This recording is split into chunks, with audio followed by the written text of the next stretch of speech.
If you remember a couple of weeks ago, this green 110 was in because the shock had gone through the expansion tank and it lost all its coolant. Well, we replaced the springs to prevent that again, but then we sort of found out all the wheel bearings were shot, so just ordered new bearings and hubs and stuff like that, because there's no way we could replace it. Everything on these wheel stations on the front was ruined, no lubrication.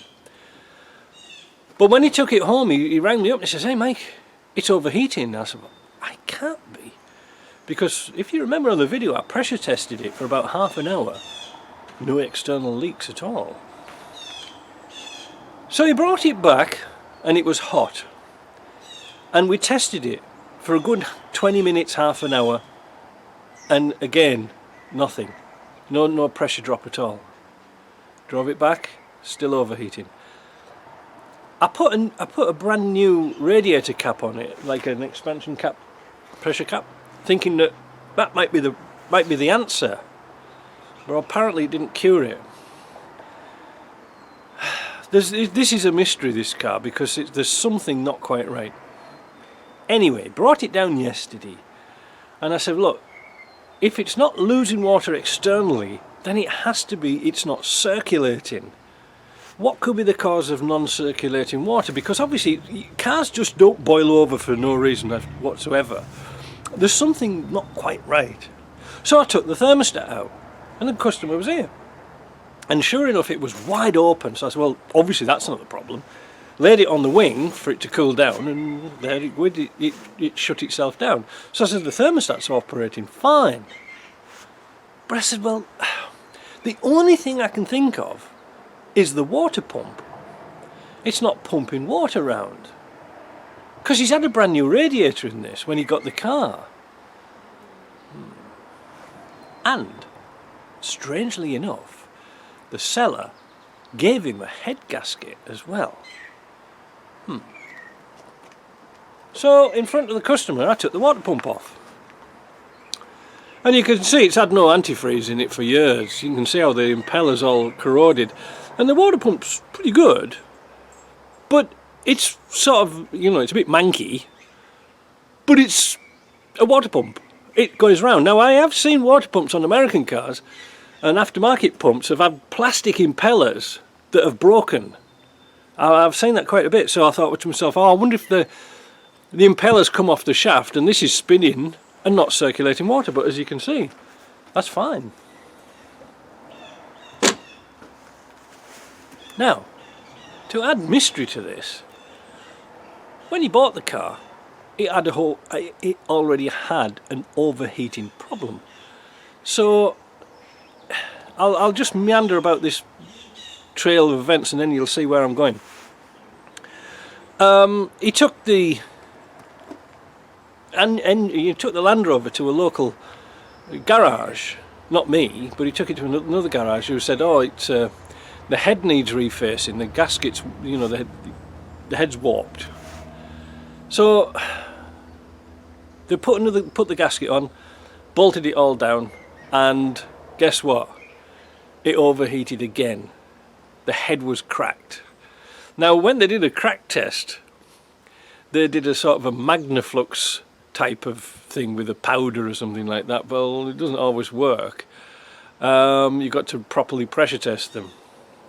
So he bought a new head. Went to Rovers North and bought a brand new head. I think it was he said about $350.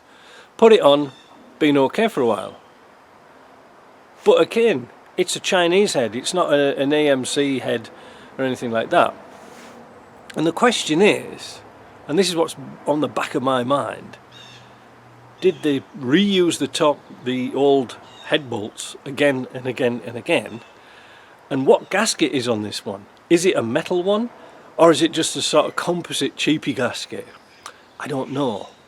The only way I'm going to find out is on the edge of the gasket, which has got the hole markings on. Well, it's got the sizes for the holes. But even then, that's not going to tell me anything. And the mystery is, why is it holding pressure but overheating?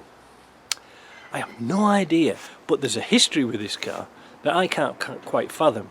Nothing makes sense. You see, I thought it might be the old problem with the viscous fans not locking in, so the air's not being drawn through the radiator.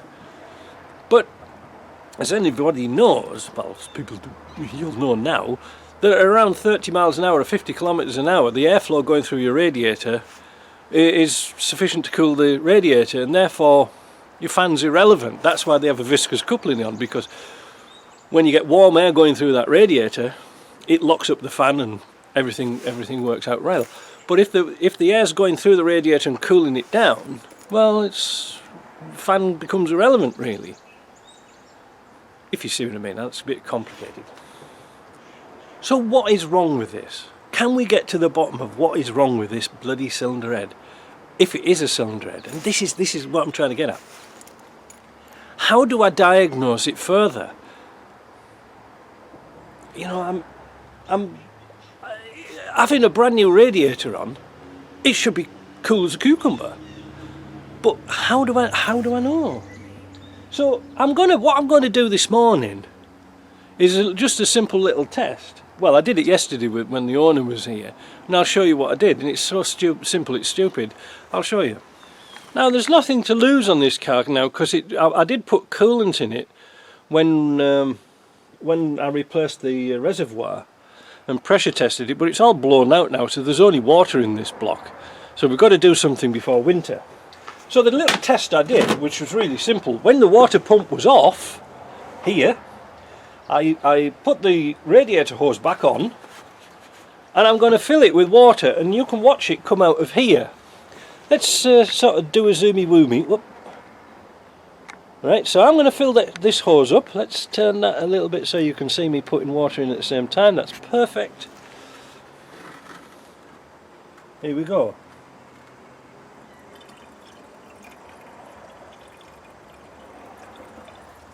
Now, as you can see there, water is coming out of there as fast as I'm putting it in. Obviously now it's a higher level. It'll find its level of here and then stop. So, would you think that the radiator's blocked? No, obviously not.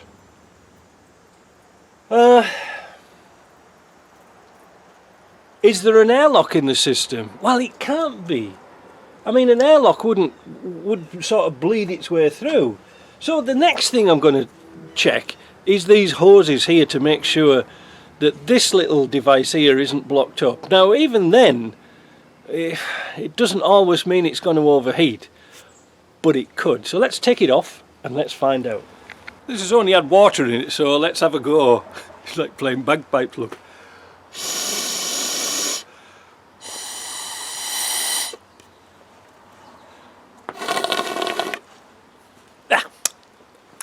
Lovely. So that's not blocked, is it? So I'm satisfied with that. So obviously if there's air coming out of here, it's getting into the expansion tank and getting out the way. So, is this little fitting block, are the fittings blocked up? Let's get a prick out and find out. Not me. Pricker. Now, why am I using a pricker? Well, we can see from the water pump it's had no anti-corrosive, no coolant in it. So this little pipe at the top is steel. Could be blocked up. No. Radiator, well, that's new. No. Expansion tank. No.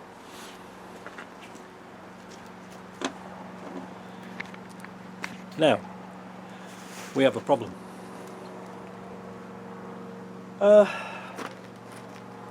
If it was mine, I'd have pulled the head off and put it on the pressure tester straight away. I wouldn't even bother, but it's a big job. It's sort of an easy job really for me, but I haven't got a head if it is cracked, and I haven't got head bolts or anything like that. I order everything in specially now because I don't put inventory and stock on shelves anymore.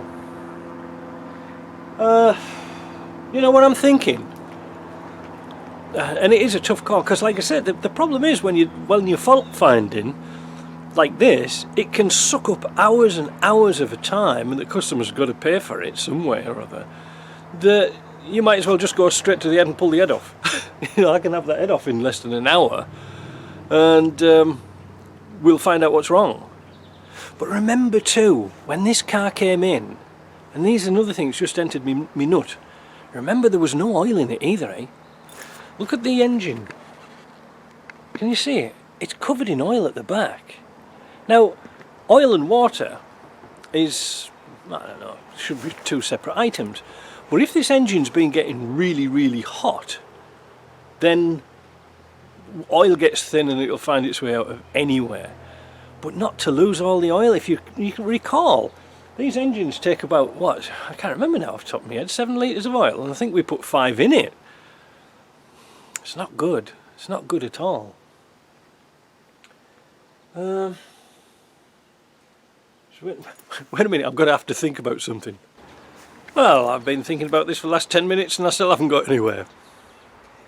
So I'll tell you what I'm going to do. And this is, and you can see my train of thought with this. This water pump, by the way, just had silicone on it, had no gasket on it at all. I think I'll just clean up the faces, put a gasket on, but I'm just going to put a gasket on with grease. I'm not going to put any fantastic sealers on it, because it's, you know, it might have to come off again. One problem when you take water pumps off, these 3 bolts that go through here, these bad boys, these go into your block, and in between here is the housing for the water pump. And as you know, when these old cars, and especially got no corrosion, and we were quite lucky to get these bolts out, because usually they corrode all the way along the shafts and they'll snap. And you think, oh, it's going to come out, and they usually snap just here. Oh, then you're stuck. But fortunately these came out. So what am I rambling on about? Let's let Bruce get by.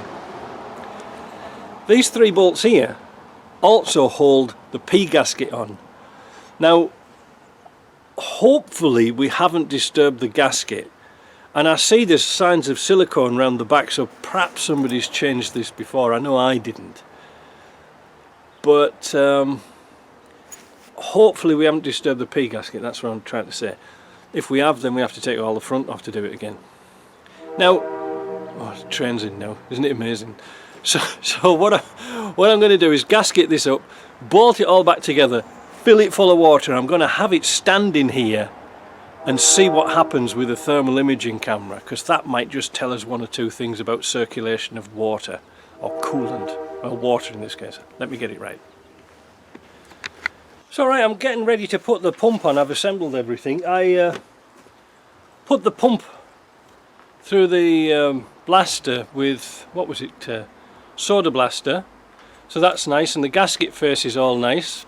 I tried to keep clear of this bit. I'll just give it a little bit to knock the rust off, but the seal and the bearing feels really good, so that's a good sign. One of the handiest things you can have in your shop if you haven't got a blaster is a wire wheel on your grinder, and just run the bolts through. And what we're going to do with the bolts, we're going to give them a nice coat of anti-seize like that. Do all the bolts like that. Even clean up the threads on these and just give them a brushing. That'll be fine. Please note, when you're using this, the brushes, you'll be wondering why I'm using the brush, not the brush that came with the thing. Well, the brushes are absolutely bloody useless, and they don't even touch the bottom of the jar, so we use a regular paintbrush. And that's that done. I'm using some old bearing grease for the grease on the gasket. Why am I doing that? Well, if it was a brand new pump, I'd put sealer on it, because I know it's not going to fail. Depends where it came from. But I use old grease that's not good enough for bearings, because it might have got a bit of dust in it, but it's perfect for gaskets, and just smear it around, and what that will do, it will soften up the gasket, so it's like a big sponge, and it'll suck its way in. Like I said, when we were apprentices at the chemical works, we just used to put the old asbestos gaskets in a puddle, and that used to soften them up. Yes, asbestos, them were the days. And so there we go, that's nice and greased up. That's good to go on. Right. And the face of the pump I cleaned up with wire wool and petrol. Why? Well, it had silicone on it, and silicone, as you know, is a bugger to get off. So I wire wooled it, and then, because I put it down somewhere, here it is, finished it off with some 240 paper. And then, it's not just putting a pump on, you know, it's not just putting bolts on, you have to do things in the procedure. Because the holes are blind holes here, that means the hole doesn't go all the way through the casting. I blow all the dirt and debris out with the airline to make sure that there's no grease, oil, water in those holes, so that when you tighten the bolt down it's not going to hydraulic and crack the casting. Most important. Hey, see, things you learn here, eh? So let me get on with that, because that's kind of boring. It's very difficult to see on this engine. And then we'll fill it with water. I know I should put coolant in it, but never mind. With all the bolts in place, I'm going to tighten them down evenly. That means crisscross, not go around in a circle, just opposite corners all the time. Whenever you do anything, get into the habit of doing that. It's supposed to be 25 Newton meters. I can't be bothered to get my torque wrench out because I just use my little 1/4 inch drive. Supposed to be 25 Newton meters, but you know, you won't put much more on than that, and just be sensible, just nip them down, that's all. Right, so I'm going to do that. Now, one other thing. When people have been using silicone for gaskets and things like this, and although you've cleaned the threads up of the bolts, if you find any resistance going into that thread, stop. Don't do anything else, and go and get yourself an 8mm tap and clean out the thread. You'll thank me for it, because even like water, silicone can hydraulic and crack a casting very easy, and these are not getting cheap things to fix by the minute, so the less repairs we have to do, the better. So I'm going to do that. I'm going to tighten that up, and I'm going to put the pulleys on, get the belt on. We've done that before, kind of straightforward, and then we'll fill up with water and watch it leak out.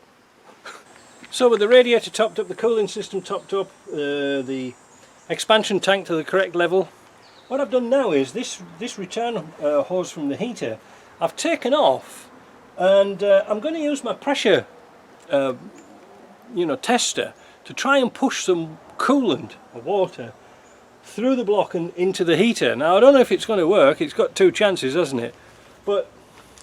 And I've plugged up the hose, and I'm going to see if I can get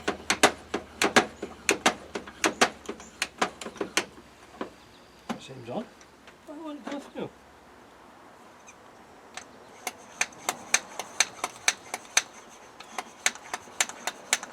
Ah, there she goes. Right, so there's coolant coming out of there now. So let me put that pipe back on. I don't know if you can see very well, but it's coming out here. You can hear it running out.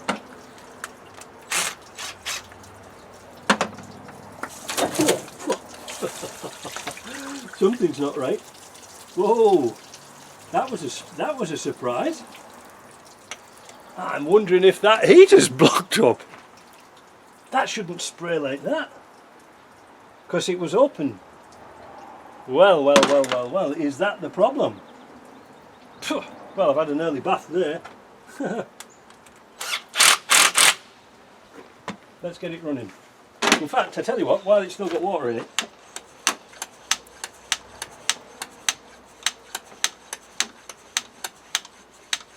let's pump it up. That was an embarrassment, wasn't it? Good job it wasn't glycol. That doesn't seem right at all to me.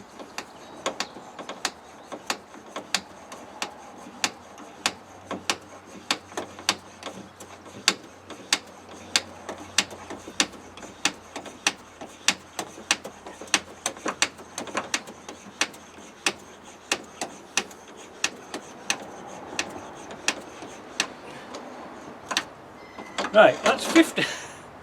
That's £15. Happens to us all, doesn't it? I used my 3/8 I used my 3/8 drive socket to put a clip around the hose. Now that was really surprising, because when I took that off there was too much pressure, But it was only dribbling out of this hose. Because if there was air in it, it would go. Said he went. Well, that's really odd. I'm going to go and get dried up and have a cup of tea and see what we can make of this. Well, Jim's just turned up and we've found out what's wrong with this engine. The head's knackered. Oh, the gasket's gone. Do you want to try and... Because when we tried to start it, it was like it was locked up. But this is...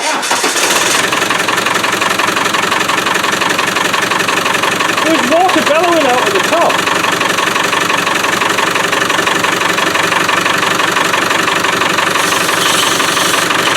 That's not good. And it's stone cold, isn't it, Jim?